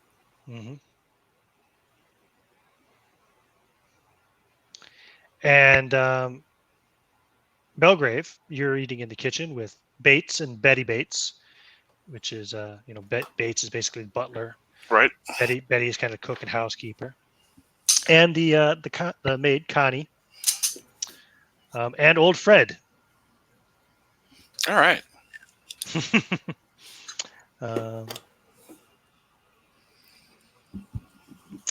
Yeah. So Bates and Betty are a solid, agreeable couple. Very good at their jobs, prudent, reserved in their confidences. Connie is pretty, ignorant, happy to impart her superstitions to anyone who asks. Excellent. And Fred is sullen and taciturn. Great combo. His form of courtesy is to mind his own business and let others mind theirs. Works for me. If he doesn't want to talk, he doesn't need to. So what do I want to question them about? Oh yeah, so Bates, we took a look out by the lake and see if we could find any tracks of the prowler. Unfortunately, we were unsuccessful. Indeed, well, that was several days ago. Indeed, true. I'd hoped maybe they had, with the amount of noise that they seemed to be making, they had left some sort of trace of themselves, but, well, I am no tracker. Old Fred says, I'm not so convinced there was a prowler in the first place. If there was, the dogs didn't take any notice of him. And they are here to guard the estate? Well, yeah, they're the household dogs. Excellent. We had wondered about that. If there was a prowler, why they would not make a fuss. That's what I'm saying, he says, glaring over at Bates. And Bates, I'm telling you, we heard someone out there. I was not hallucinating it. And I had not had anything to drink either, he says, glaring over at Fred. And Fred kind of bristles a bit and and then Fred pulls a little flask out of his jacket and takes a drink. Could it perhaps have been a deer making the noise that you took for something else, or? Fred just says, yes, see, here's a man with some sense about him. Bates says, no, sir, I do not believe it was a deer. There's a difference in the sound that a man makes when walking than an animal with 4 legs. True. How bizarre. Would it perhaps maybe someone from the village? It's possible. Very possible. I would assume if it was someone, then it must have been someone local. I don't think anyone came down from London to try to steal our silver. I thought it's some green-furred man. And when you say that, Bates almost chokes on his tea, and Connie gasps, "You've seen it? You've heard it? You know about it too?" Oh, Master John was jesting earlier about the creature. Yes, the Green Man. He haunts these grounds. It's the ghost of, or the creature, whatever it is that killed old Nicholas Forby. That's what the people in town say. And Betty says, "Miss Connie, mind your own business and stop gossiping." To which Connie kind of gets a little chastised and kind of she turns a little red, although not necessarily with shame. I kind of look over at her and I the side of my face away from the Bates. I give her a little wink and like a nod because I want to hear more from what she has to say later on. So hopefully she'll be more chatterboxy later.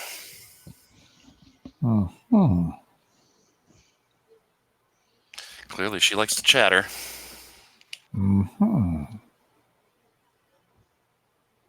Ruben's taking it all in. He's just sitting in the hallway, peeking his head around the door. Fred says, yes, the green man is what they call him, and Betty kind of glares at him, but she knows she can't really scold him. He says, yes, he's supposed to be a green-furred man who stalks any who enter this estate after dark. Perhaps that's what happened to your prowler, Bates. Perhaps the green man got him. Well, there's a theory. Anyway, this green man is more of a symbol, if you will, the old gods who lust after young virgins and lost strangers. It's a good way of discouraging intrusion into his domain. In this case, the Forby House estate. Indeed. Interesting. Hunting virgins, you say. Connie, be extra careful. Dude, did you walk into the kitchen or something, Reuben? Like, He did. you did? Yeah. Oh. Ah, Mr. Carmichael. I didn't see you there today. I thought you might be climbing about in the roses. Climbing about in the roses, you say. Yes, I saw you climbing in and out of the rose bushes around Icarus. Much like someone who was charged with investigating and detecting might do.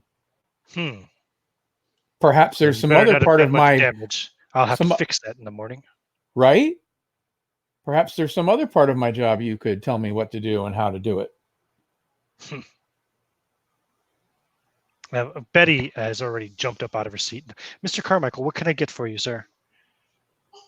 Nothing. I was merely checking to see if everything was okay in here and that y'all have been taken care of. Oh, well, of course, sir. It's our job to take care of you. I like to think of everyone taking care of each other in measure. Bates says, "Oh, don't worry, Betty. Relax. Have a seat. Finish your dinner. He's a good one, our Mr. Carmichael." Indeed. Please sit.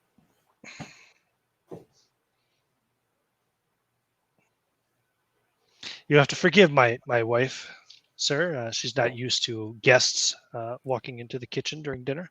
No worries. I wanted to make sure the invitation had been extended that when my compatriot plays violin in a few, that you are also available to enjoy. No, we'll be probably too busy with the washing up, but that's very kind of you to extend the invitation nonetheless. I'm sure that it's a rare occurrence that live music finds its way into the house and a common occurrence that dishes will build up. I suspect you can be excused from dishes for a few moments to listen to some music. So please. I would be happy to take care of the cleaning up if you would like to listen to the music. I've heard Master Bonham before. He is quite talented.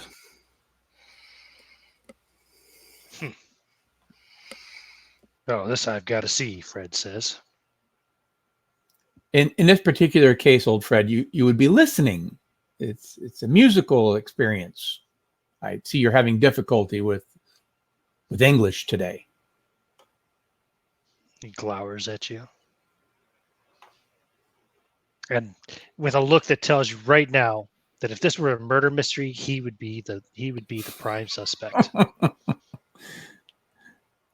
But alas, it is not. Right. Damn those. However, only... Belgrave, you've got the impression that if Reuben should turn up dead in the middle of the night, you know who to question. Indeed. Who to question first. I'm wondering what they talked about that has turned them so against each other. So everybody kind of finishes up eating, and then it'll be time for the post-breakfast or post-dessert performance, where we get to put Rob on the spot. So why don't you give me a performance roll for Gerard?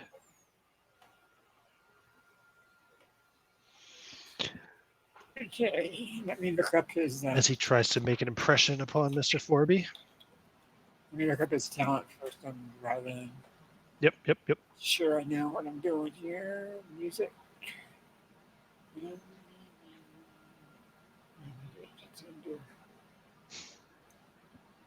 Huh. Oh, there it is. It's a 77. So. Right now. hopefully it will turn out correct. Rolled a 36. Okay. And what was your skill? 77.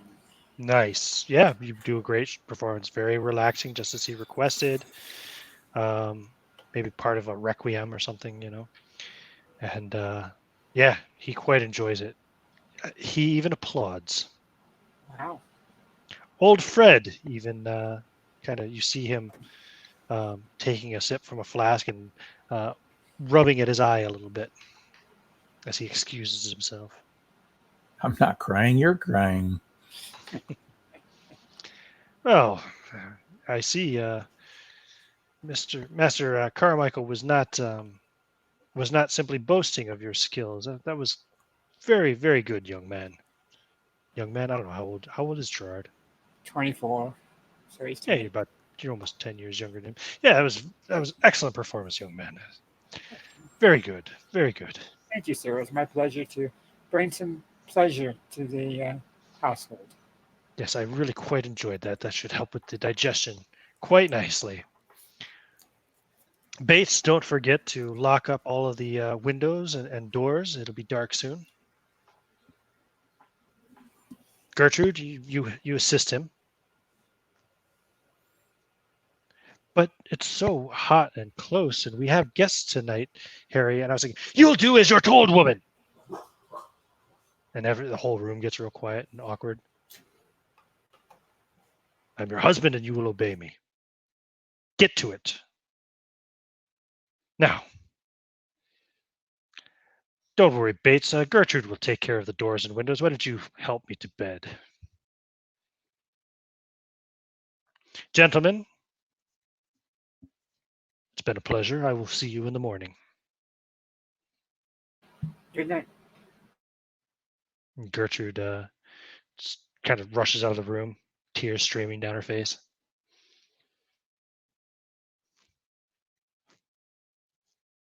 And Bates, as ordered, assists Harry up and starts assisting up the stairs, leaving you all there. The servants all get to work cleaning up, leaving pretty much just the three of you sitting there in the dining room. You can almost still hear Harry's voice echoing off the walls. I'm going to go to the library. I tell my compatriots that I'm going to the library and do some research. If anybody wants to join me, that's where I'll be.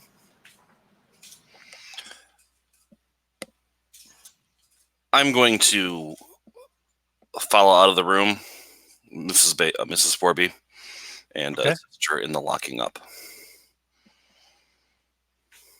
Okay. Yeah, and she tries to conceal what she can. She's constantly wiping tears out of her eyes. Just hand her a handkerchief.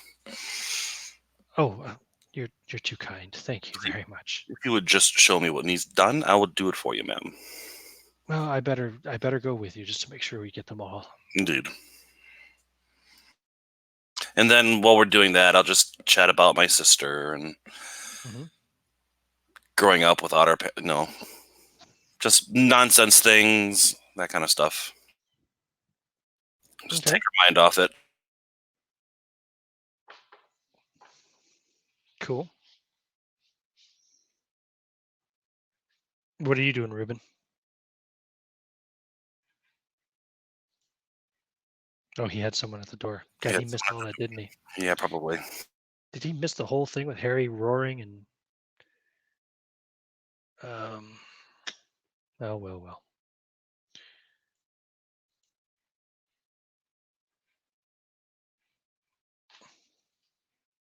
I can recap it to him when he gets back. So, in the meantime, yeah, you assist her with locking up all the doors, all the windows. You go up to the library. So it's already pretty late. You're not going to be able to get a lot of research in. However, you will be able to at least get a preliminary roll to kind of get a feeling for the organization of it and all that. And then the next day you'll be able to go into more detail if you want. So go ahead and give me a library use roll, Gerard. Yes, it's terrible. It's a 20, so I don't have really rolled very well this time. And I roll a 20. You rolled exactly a 20? Yes. Brilliant. Okay, well, that's a success. That's all you need. Okay. So the library, like I said, yeah, the books cover 3 walls with bays on each side. There's a step ladder required to reach the upper shelves. The books are the result of 3 generations of haphazard collection. Nicholas's books, which concentrate on the classics, the history of architecture, art, and sculpture. You see, you had a successful library use roll, so indicates a rather unhealthy interest in the quaint occult beliefs held by the ancients, particularly those enamored of death and resurrection. Alistair's section runs through the classics, the English history, and the advancement of moral thought. And Harry's interests are in 3-decker novels and textbooks and novels devoted to fishing. There's also present a fine collection of Gothic novels, including The Castle of Otranto, Varney the Vampire, or The Feast of Blood, The Haunted Piano, Frankenstein, or The Modern Prometheus, The Imp in the Bottle, The Strange Case of Dr. Jekyll and Mr. Hyde, and similar fables. These are all kept on a top shelf. And give me one more library use roll.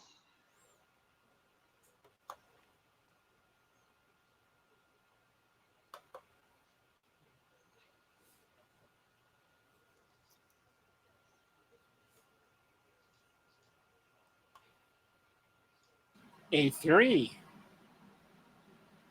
Okay, so and you also find the family Bible. Oops, hold on a second. Damn, mouse is not cooperating. It's opening programs I did not want it to open. 1 second, let me close this bullshit. Okay, so yeah, you find the family Bible, the Forby family Bible, and on the flyleaf, the following is written: Nicholas Forby, 1785 to 1852.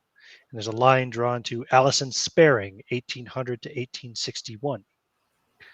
Underneath that, Alistair Forby, 1836 to 1864, with a line drawn to Rhoda Trevelyan, 1823 to 1876. Underneath that, Harold Forby, 1862, drawn a line over to Gertrude Medler, 1862 too. They're both still alive, so there's no end dates. And underneath that is written George Forby, 1881, and that's it. That's where it ends. In fact, you know what I'll do? Because it'd probably be handy just to kind of get a glimpse of this. I don't have a proper handout for it, but I can do this whole. Yeah, I'll just lay it over the ground. That's okay. Add source, screen capture, smart selection.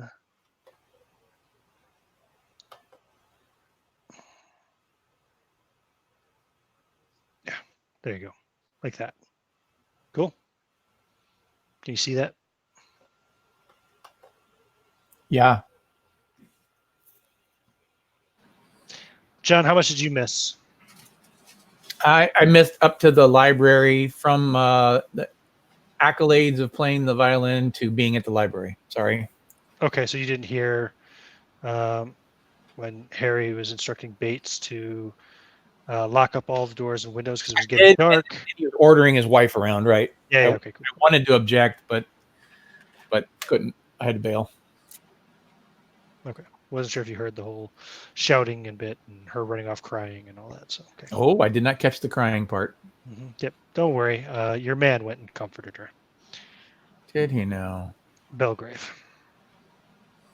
He helped her lock up the windows, gave her a handkerchief. Calm down. Handkerchief, you say? Okay. Yep. So that's what you're able to figure out as evening bleeds into night. You're able to figure out a little bit of the organization of the library, and you find the family Bible with the that inside of it, you know, the little kind of family tree, if you will. Nicholas Forby, Alison Sparing, Alistair Forby married Rhoda Trevelyan, Harold Forby married Gertrude Medler, and then there's George Forby, who should be around 9 or 10 years old now.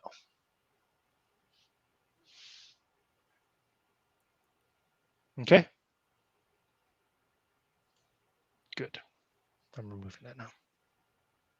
Ah, And then it's time to retire for the night. Can you put that up? I was doing some math. Oh. I will do it again. Hold on. Add source, screen capture, smart selection. I'll write it down this time. I didn't know it was going to go away. Yeah, because it was just a screen share thing. I can't leave those up forever because if Yeah, no I worries. change pages or change something else, I might show you something else. I got it. Show you. All right, let me write this down. There you go. 18, 17. Go ahead, carry on. I'll just write this stuff down real fast. Well, I can't carry on until I take that off because I Oh, need to wow. change pages on my PDF. Okay. That's why I took it down in the first place. 1861, 1800, 1876, 1823. Got it. Go ahead. Okay. Bearing in mind, of course, it's currently August 1891. So now,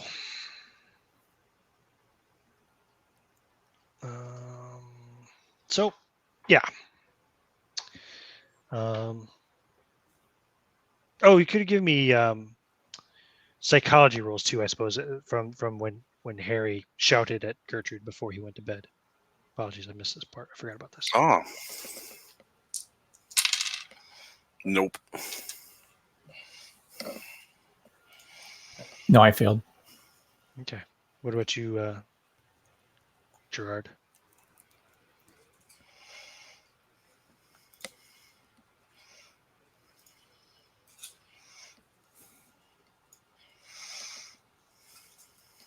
Okay, no, sorry. I do it. Did you roll? Okay. I was hoping for a correlation in the dates, but there was none. Mm-hmm.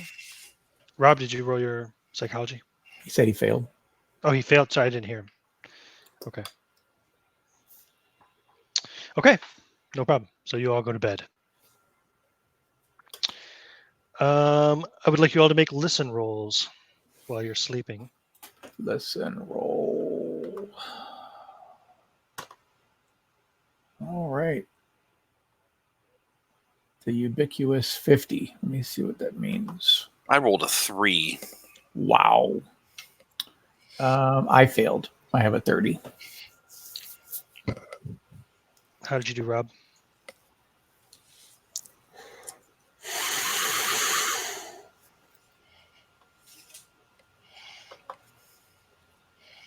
I failed. Okay, so it's only you that passed, Belgrave. So you awaken in the night hearing something moving around outside the house. I shall stand next to the window and peek out. Okay. You don't hear anything, but it sounds like whatever it was moved off around the other side. Then I shall... Does this room have a fireplace? Let me see here. No, does not. Although, yeah, it's extremely hot anyway. The only fireplace I see is in the library. Then I shall slip out of the room. Put on a dressing gown, of course. Slip out of the room and make my way down to the first level, the ground floor, and start looking around the perimeter through windows to see if I can spot whatever might be moving around. Just listening. Okay, give me well, do you have natural history? No. Okay. What about just give me maybe a listen roll anyway. Okay. I don't know why they put like natural history anyway. Yes, I actually. I'm gonna have to spend a point of luck. 1 point, and I passed. What you notice is something that you do not hear. That is. The dogs aren't making any noise. Or a mysterious prowler, perhaps. You're going around the house looking in rooms, looking through Yep. windows. Through windows, trying to spot the creature again, or the thing, or the prowler. Mm-hmm. Um,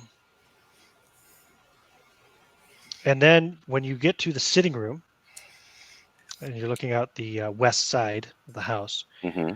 you see a large figure lurking in the bushes by the window. Give me that spot hidden roll. I rolled a 3 again. It's large and dark and looks extremely hairy or furry or something like yeah, you don't know what the hell it is. Some kind of a huge, hulking, hairy monster. Um, and once it sees you through the window, you can catch a glint of light off the eyes. It turns and runs away. Run up to the window and look to see if I can see where it goes. Or do I lose it in the darkness? You lose it in the darkness because it runs. Looks like it ran towards the mausoleum, Towards the mausoleum. towards the hill. Yeah, Okay. it's disappeared from sight. Maybe it's run around the other side, the north side of the house, or something. Interesting. All right. I am going to go back to bed. And I'll discuss this with folks in the morning because right now is not the time to be raising alarms and screaming and shouting when we have an invalid and a sick boy in the house. Give me a spot hidden roll.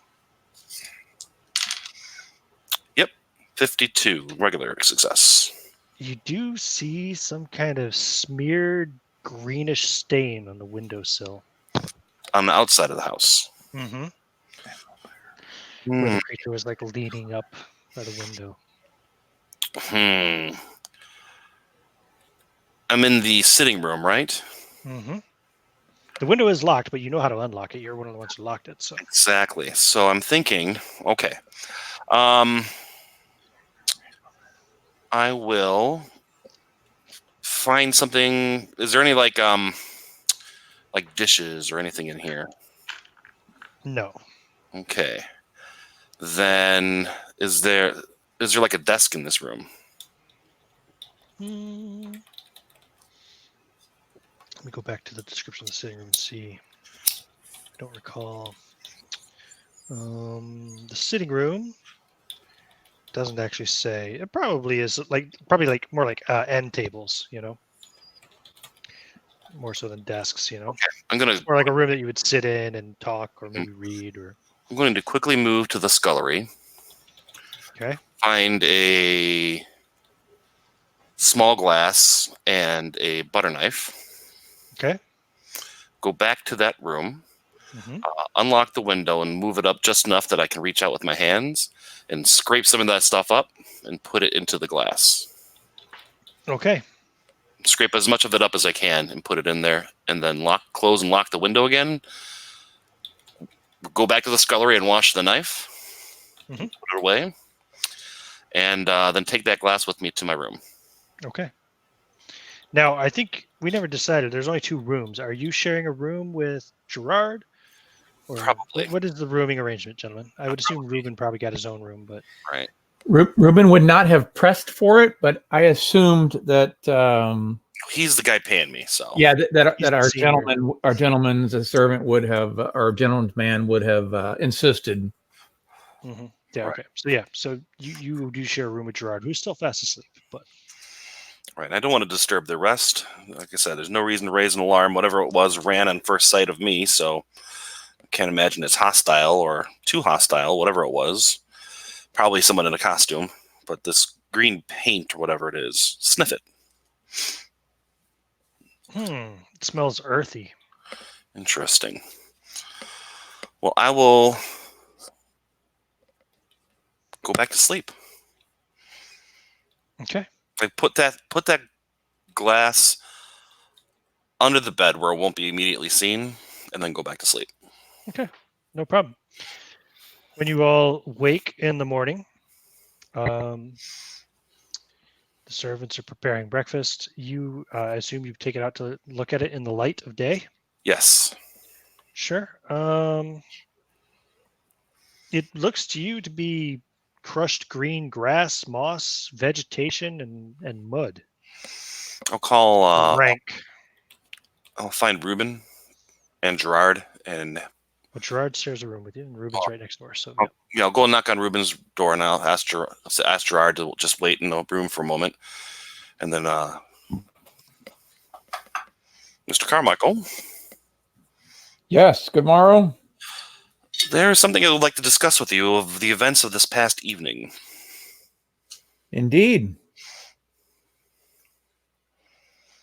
So Please. bring them in the room so they can talk both of them together. In the middle of the night, I was awoken by a sound of movement outside. So I went to investigate to see if I could spot our mysterious prowler. When I got to the sitting room, a large figure was leaning against the sill on the door there, and when it saw me, it fled immediately. I did, however, notice that it left some sort of residue on the sill outside the window, so I went to the scullery and got a glass and a knife and collected it up. And here, it appears to be a mash of vegetation and mud. And I show him the glass. Interesting. And this wasn't worthy of waking us up at the time that it happened? No, since the creature fled, oh, and that is another thing. It fled in the direction of the mausoleum. But with Mr. Forby and his infirmities and a sick boy in the house as well, I figured not to raise a ruckus in the middle of the night. Indeed. The creature did not appear to be trying, creature or a man or whoever it was, did not appear to be trying to get into the house. And as I said, it fled immediately upon me spotting it. Well, the mausoleum was suspect already. So we will secure the keys today and further inspect it in the pretense of looking for the gem. I will convince Master Forby that would be where I would hide it because it gets no traffic, and then we will consider the potential. Now, keep in mind, based upon experiences, if we find a large hole with green fur or scales or whatever around it, we're not going to crawl into it. Scales. Previous experiences. I understand. Should I Tigers in the sewer, you understand. put on my shoulder holster then? I would say carry any such items that might have that potential with us in something less innocuous, like a travel bag or Of course, sir. I have my satchel as well. a sack, exactly, so that we don't catch the attention of the master there. And perhaps we could have our violinist distract them with another performance while we check it out.